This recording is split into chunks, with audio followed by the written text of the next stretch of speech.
엄마, 왜 내 말을 안 들어? 왜 이러는 거야?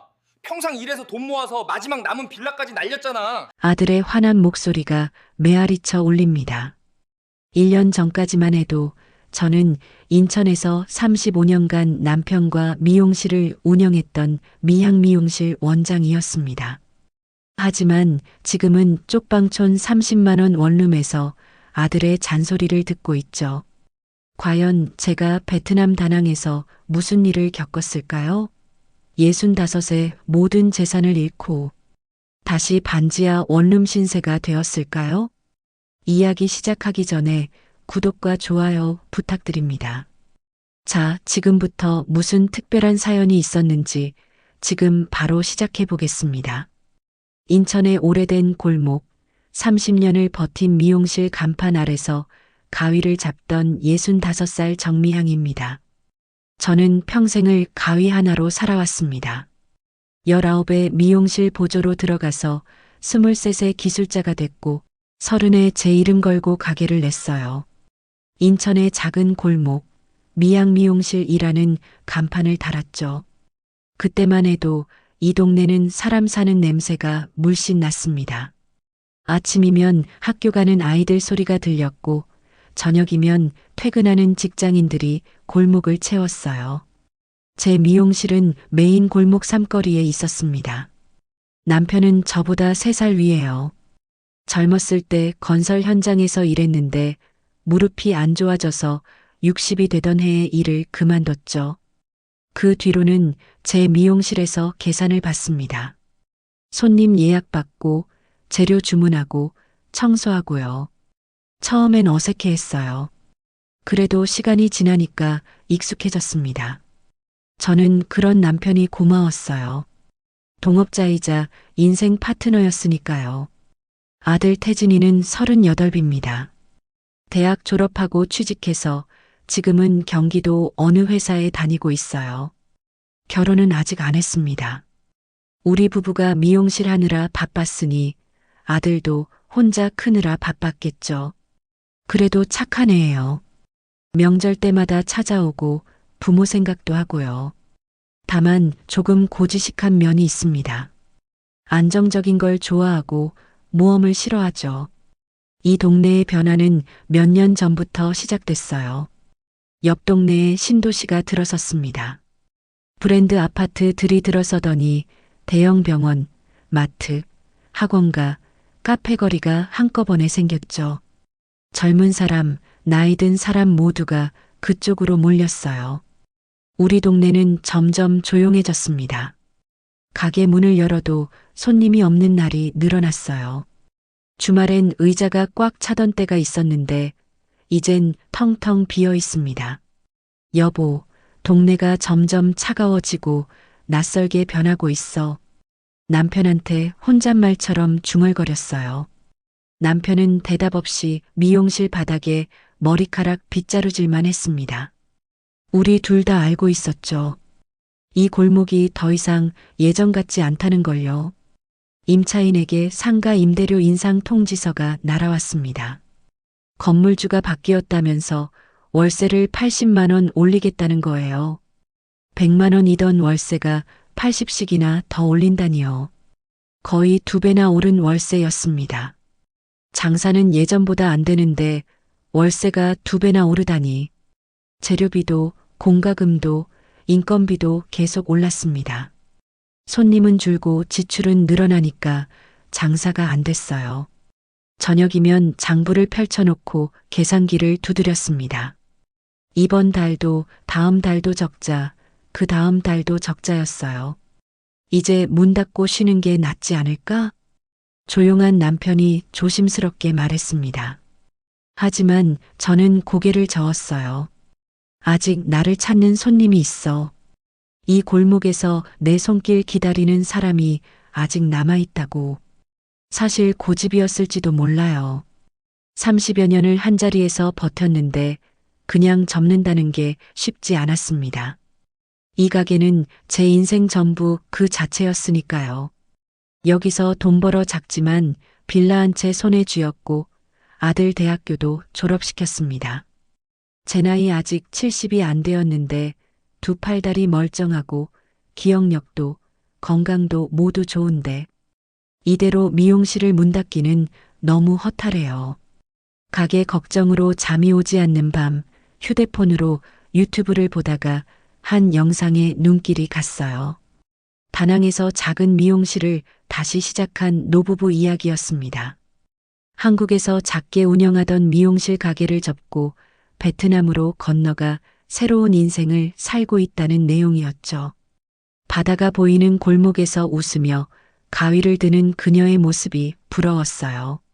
낯선 언어, 낯선 땅이었지만 행복해 보였습니다. 영상을 몇 번이고 다시 돌려봤어요. 나도 저렇게 할 수 있을까? 이 나이에 다시 시작할 수 있을까? 궁금했습니다. 무섭기도 했고요. 하지만 이상하게도 가슴이 뛰었어요. 오랜만에 느껴보는 설렘이었죠. 겨울이 왔습니다. 눈이 내리던 날 미용실에 앉아서 수건을 개고 있었어요. 빈 의자만 6개가 줄지어 서 있었습니다. 문득 결심이 섰어요. 그래, 이번 달까지만 하자. 더 이상은 안 되겠다. 마지막 단골 손님이 왔어요. 70이 넘은 할머니였는데 저한테 10년 넘게 머리를 맡기신 분이었죠. 드라이를 해드리면서 물었습니다. 할머니, 살면서 후회되는 선택 있으셨어요? 할머니가 거울 속 제 눈을 보며 말했어요. 후회한 선택은 있지. 이 나이에 그런 거 없으려고. 근데 해보지도 않고 후회하는 것보다 해보고 후회하는 게 낫더라. 그 말이 제 가슴에 박혔습니다. 해보지도 않고 후회하는 것보다 낫다. 맞아요. 저는 아직 해보지 않았어요. 그달 31일 마지막 날 간판 불을 영원히 껐습니다. 30여 년 동안 켜져 있던 미양 미용실 간판이 마지막으로 꺼졌죠. 다음 날부터 남편과 계획하고 계산을 시작했어요. 우리가 가진 건 인천 빌라 한 채였습니다. 시세가 1억 3천만 원 정도 됐죠. 담보대출을 받으면 80%까지 가능하다고 했어요. 대출금으로 이주 비용, 다낭 거주비, 미용실 임대 보증금을 감당할 수 있을 것 같았습니다. 종이에 연필로 숫자를 적고 지우기를 반복했어요. 계산기를 두드리며 계산했죠. 밤새도록 숫자를 들여다봤습니다. 남편도 옆에서 함께 들여다봤어요. 여보, 정말 결심한 거야? 남편이 물었습니다. 저는 고개를 끄덕였어요. 당신 내 실력 믿지? 난 내 손끝을 믿어. 우리 어디서든 못 살겠어? 남편이 한숨을 쉬었습니다. 하지만 반대하지 않았어요. 제 결심을 알아봤나 봐요. 핸드폰으로 교민 카페에 들어갔습니다. 다낭에 사는 한국 사람들이 모여 있는 곳이었죠. 거기서 다낭 이주 사업 대행이라는 글을 봤어요. 사업자 등록, 가게 계약, 비자, 절차까지 한 번에 도와준다는 내용이었습니다. 상담사한테 연락했어요. 어머니, 걱정 마세요. 저희가 다 알아서 해드려요. 수수료만 주시면 됩니다. 수수료가 적지 않았지만 우리 같은 사람들한테는 필요한 서비스였어요. 낯선 나라에서 혼자 모든 걸 처리할 자신이 없었으니까요. 다음 날 대행사 사무실로 찾아가서 서류에 도장을 찍고 수수료를 송금했습니다. 사무실은 좁았지만 상담자의 말은 매끄러웠어요. 믿을만하다고 생각했죠. 그날 저녁 아들 태진이를 집에 불러 저녁을 먹으면서 이야기했어요. 아들의 반응은 예상대로 좋지 않았습니다. 엄마, 너무 성급한 거 아니에요? 한국 떠나면 나중에 돌아올 자리도 없어요. 아들 목소리 톤이 높았습니다. 하지만 저는 차분하게 말했죠. 급한 게 아니라 늦은 거야. 이제야 우리 삶을 살러가는 거야. 아들은 더 이상 말하지 않았어요. 표정만 봐도 반대하는 게 보였지만 끝까지 막지는 않았습니다. 어쩌면 우리 결심이 단단하다는 걸 알았나 봐요. 은행에 가서 빌라 담보대출을 최대한 받고 남편과 이민 계획을 하나씩 준비했습니다. 사업 대행하시는 분이 하나부터 열까지 친절하게 도와줬죠. 아들의 반대를 무릅쓰고 저와 남편은 다낭으로 향하는 비행기에 몸을 싣었어요. 짐은 최대한 단순하게 챙겨갔습니다. 다낭 공항에 내렸을 때 소금기 섞인 습한 바람이 뺨을 쳤습니다. 낯선 공기였어요. 처음 맡아보는 냄새, 처음 보는 풍경이었죠. 남편이 제 손을 잡았어요. 손바닥에 땀이 배어 있었습니다. 저도 긴장했지만 남편도 긴장했나 봐요. 대행사에서 소개해준 부동산을 통해 가정집과 붙어 있는 미용실 가게 자리를 계약했습니다. 시내 중심가는 아니었지만 한국 사람들이 많이 사는 지역이었어요. 임대 보증금을 내고 계약서에 사인했습니다.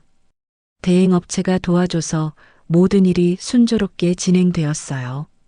남편과 저는 설레임을 안고 첫날을 보냈습니다. 며칠 뒤에 가게 간판을 달았어요. 미양뷰티 다낭점이라고요. 부동산을 통해서 현지 여성 직원을 한 명 고용했습니다. 30 중반쯤 돼 보이는 여자였는데 한국말을 조금 할 줄 알았어요. 이름은 투이였습니다. 투이는 친절했어요.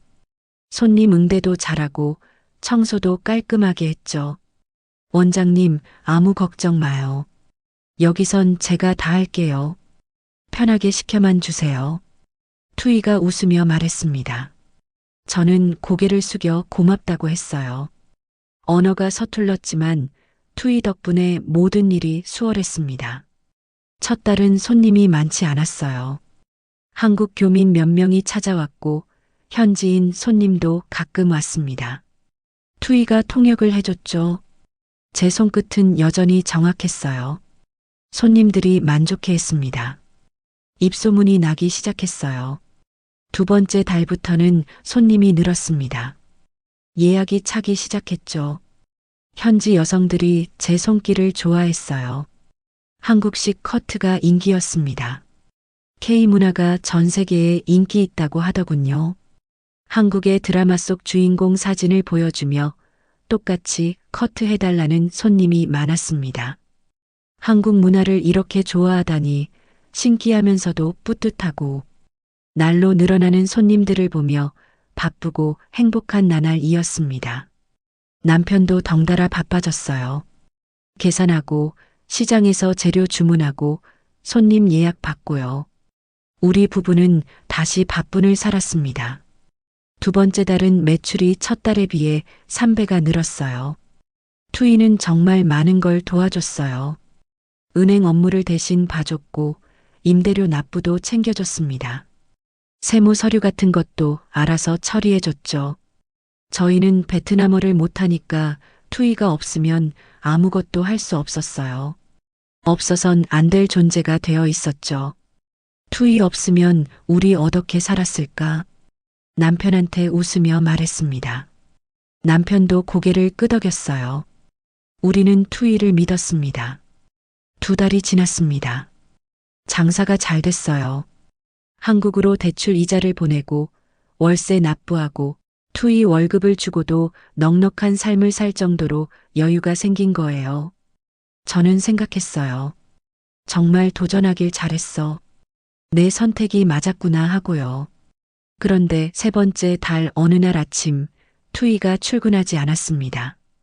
가게 문을 열고 기다렸는데 안 왔어요. 전화를 걸었지만 꺼져 있었습니다. 문자도 보냈지만 답이 없었죠. 전날이 월급날이었는데 월급으로 친구들과 재밌게 노느라 지각하는 거라 생각했습니다. 투이한테 무슨 일 있나? 남편이 걱정스러운 얼굴로 물었습니다. 저도 잘 모르겠다고 대답했어요. 하루 이틀 기다렸는데 투이는 끝까지 나타나지 않았습니다. 집 앞 우편함을 처음 열어봤어요.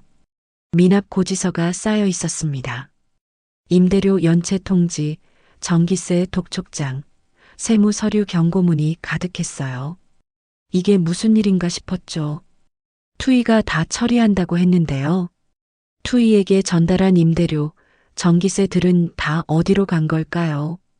첫 달부터 계속 밀려 있었던 거예요.